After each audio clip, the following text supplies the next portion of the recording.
Good morning and welcome back to the channel. What you're about to see is one of the most dramatic exchanges in the Senzo Meyiwa trial. Advocate Mnisi didn't just cross-examine Constable Zungu, he fired a warning shot. And the question he asked, it cut straight to the heart of justice. What is perjury? Let's jump into it. Mr. Zungu, in law there is something called perjury. Do you know what perjury is? The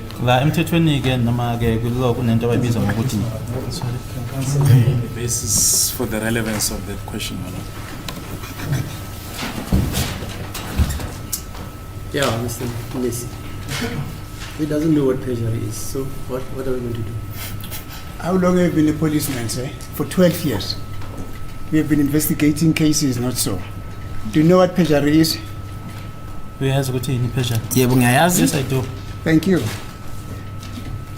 He says he knows it, my lord. What is perjury? No. You must lay a basis. You've got to tell this witness A, B, C, D, E, F, G. Under cross-examination, under oath, he comes with an answer which perjures himself. But at the moment, this witness is here, and then you're saying, does he know perjury? What is perjury? That question is disallowed. As it pleases the court, my lord. Yeah, because you can see, you're a legally trained person. What do you expect this witness to say about perjury? If he tells you it is the death of someone else, what are you going to say? No, but my lord, those are answers that I'm expecting to come from the witness. Now the court really takes over the answering of those questions on behalf of the you witness. You can't ask this witness if he knows what perjury is before you've laid a foundation. Just standing up and say, do you know perjury? That is how I choose to conduct my cross-examination. Yeah, but that's not procedure. That question is disallowed without a foundation. Thank you, sir. I'm told that I must lay I must lay the basis why I'm asking you what perjury is. I'm asking you this simply because you're a police officer. That's the basis why I'm asking you what perjury is. You've said you know perjury. The basis why I'm asking you what is perjury is because you've told this court that you've come to testify here as a police officer.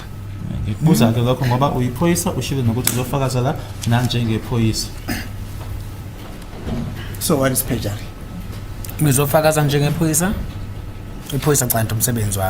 I'm here to testify as a police officer. I think a police officer is my work. Sir, you have introduced at the inception of your testimony, you were introduced as a warrant officer, as a constable, who's got 12 years in the service of the South African Police Services. So that's my point of departure. Uma wethulwa ke lana nokuchazwa ukuchathuna njengephoyisa emineminyaka ke 12 lisebenza. Ngiyavumelana nawe. I agree with you. Thank you. What is perjury? You said you know it. I was requested. I understand. I'm asking not to answer you. I don't understand it.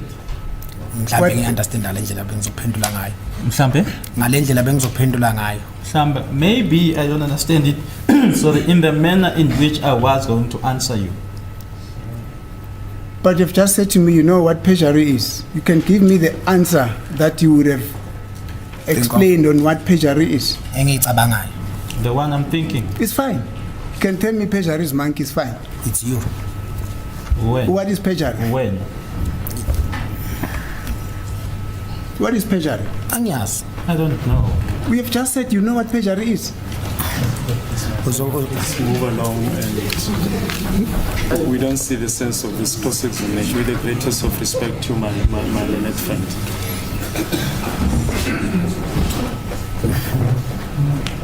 I don't know what was the basis of the objection, but because this very same witness said knows what perjury is. And then the court said, well, maybe perjury could be something else. And then I was requested to give the basis why am I asking this question. And I'm saying the basis why I'm asking this question simply because he's a police officer. I'm not asking something out of the ordinary. I'm asking something that is well within his knowledge of being a police officer. So I don't know what is the basis of the objection now. So you don't even answer to what perjury is, despite the fact that you said you know what perjury is. Thank you. Mr. Guabini, is he still alive? And kicking. Usaphila yebo impela. Gwabini mina. Ngibuza uGwabini. Usho Gwabini maphi? Which Gwabini? Nami nguzungu ngogwabini. I'm also Zungu, I'm Gwabini. I did not know that you are Gwabini. I know that you are Zungu. You went to... Yebo. Okay, That's my court says name. it is praise salutations. He says so. Gwabini. I did not know that he was Gwabini, my lord. I thought he was Constable Sizwe Zungu. He never told this court that I'm Zungu stroke Gwabini. But nonetheless, the Gwabini that I'm referring to... Sorry, this Takazelo Saka Mnisi. Mine is very sacred, my lord. It just doesn't get said anyway. Okay. Yes.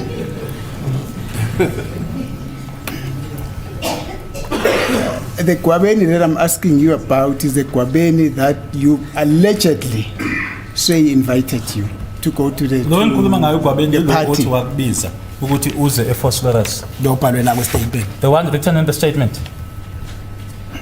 The Gwabini who invited you to come to his place.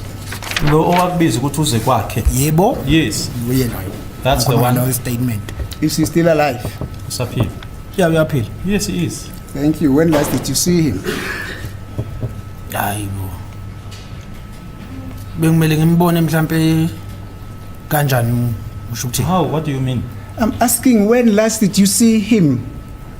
That's a simple question. When last did you see him from today when you count backwards? When last did you see him? Mr. Zungu, look, we are a police official. We have come here to assist the court to come to a particular decision. So it's my duty to quiz you on everything that you have said on the court. Do you understand? Yeah.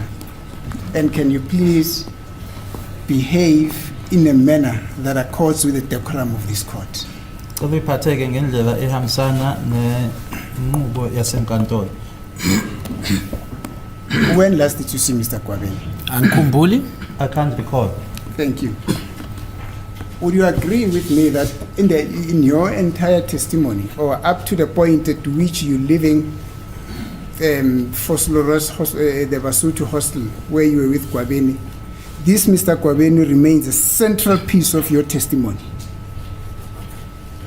I think I missed the first part, sorry. Thank you. Would you agree with me that from the inception of your testimony to the point where you allegedly left Basotho hostel there at Fosslores, this Mr. Gwabini is a centerpiece of your testimony? Uzovumelana nami yini uma ngithi ke uqala nje unikeza ngobufakazi bakho kuze kuyoba ke isikhathi la usuhamba khona ke eFosslores noma eBasotho hostel eFosslores ukuthi nje umuntu nje okhona nje ophakathi kubufakazi bakho okhuluma ngaye njalo nje uGwabini? Yebo. Yes. In other words, Mr. Gwabini would come and tell this court. I think the state is going to call him just to come and corroborate what you've just told to this court. That you had phoned him. That he phoned you and requested you to come to his place because your homeboys will be coming in. Ngicabanga ukuthi ke umbuso uzombiza ke uGwabini lowo ukuthi eze azoqinisekisa ke impela ukuthi wakufonela nokuthi wakutshela ke ukuthi ke homeboys bazobe bekhona. Uzobizwa estate nomzobizwa yimi. By me or by the state? Is it going to be called by me or by the state? I've just said the state. Qeda kusho Will manje probably ukuthi be calling umbuso him to come corroborate everything that you have said that involves him. ukuthi ke azokhuluma akazosho ke konke lokho wena ukushilo mayelana naye. Ngizwa ngawe lokho ukuthi bazombiza ngazi. I'm hearing it from you that they are going to call him. I know nothing about it. The same Mr. Gwabini would also come tell this court that at one particular point there are people who got into his room. I don't want to mention names now, I'll come to that. Who got into his room and they gave him 2 firearms. Nokuthi ke kunabantu abangena ekamereni lakhe ngizowabiza ke amagama noma ngeke ngiwashoka amagama manje ngiyeza kulokho base bemnika ibhamu eziwu2. Anginalwazi ukuthi uzobukhuluma ngani ngalezo ungayibona bemnikeza. Accused number 1 and accused number 3. Usho lokho? I have no knowledge as to what it is. Are you referring to accused number 1 and number 3? I'm talking about what you told this court in your testimony. Sure, ke lokhu wena okutshelele enkantolo.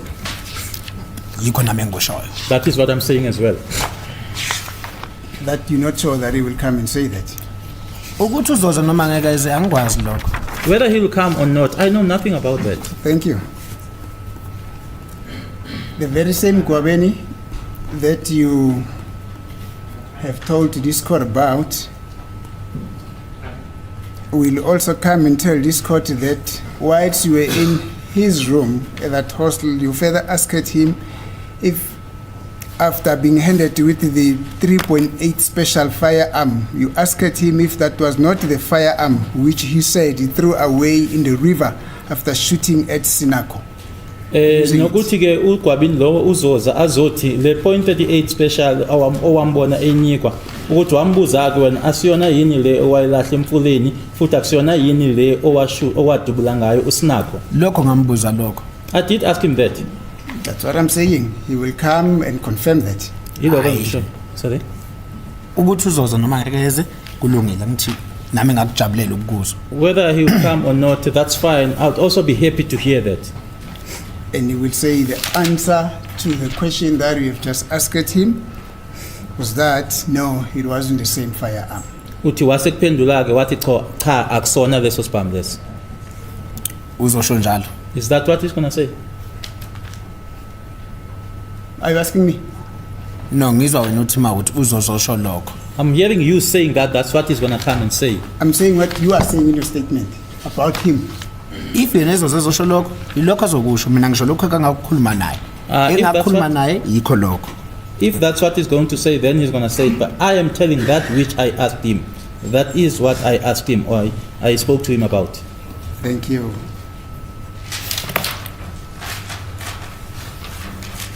Now let's get back. You are saying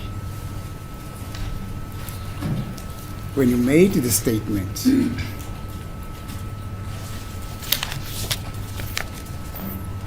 the typed version, the original of which the court has ruled that is non-existent. You are saying, Sorry, Mr. Mnisi, don't misquote the court. The original, I said there is no evidence that there was a statement made by this gentleman which he made with his own handwriting and attested to, and it was commissioned by him before the Commissioner of Oaths. That's what I said. There was no original, in other words. He never made a statement. That's the court's finding. Please. Family, let's cut straight to the bone. Advocate Mnisi's warning shot to Constable Zungu didn't come out of nowhere. It came after Zungu claimed he submitted a handwritten statement, initialed on every page, signed and commissioned. A statement the state now says it doesn't have. Think about that. A commissioned statement, supposedly the backbone of testimony, vanishes into thin air. How does justice survive when evidence evaporates? And then there's the Guabini factor.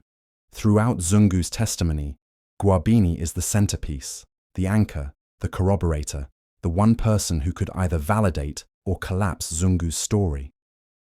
Mnisi hammered it home. The state will call Guabini to corroborate you. But here we are. To date, Guabini has not been called. Why? What is the state afraid of? That Guabini's words will expose cracks too wide to plaster over? That the narrative collapses when tested against reality? Here comes the savage truth. This isn't just sloppy, it's dangerous. If Zungu lied under oath, he didn't just risk his own credibility.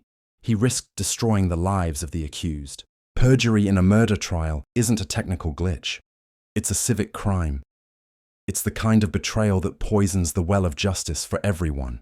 Where is Guabini and why is he silent? How can the state lose a commissioned statement? If perjury is proven, will Constable Zungu face the full weight of the law, or will accountability once again be selective? This trial is more than courtroom drama. It's a test of whether truth still matters in South Africa. Thank you for standing with me, for pushing this dialogue forward. We're on the road to 5,000 subscribers, and every one of you is part of this fight for transparency. Hit that subscribe button, tap the bell so you never miss the next breakdown, and share this video. Together, we demand answers. Together, we demand justice. And if you want justice served for the Meyiwa family, type justice for Senzo Meyiwa. Stay tuned, stay focused, and stay sharp, because the truth isn't far from us. Skybriedge signing out. Until next time, goodbye.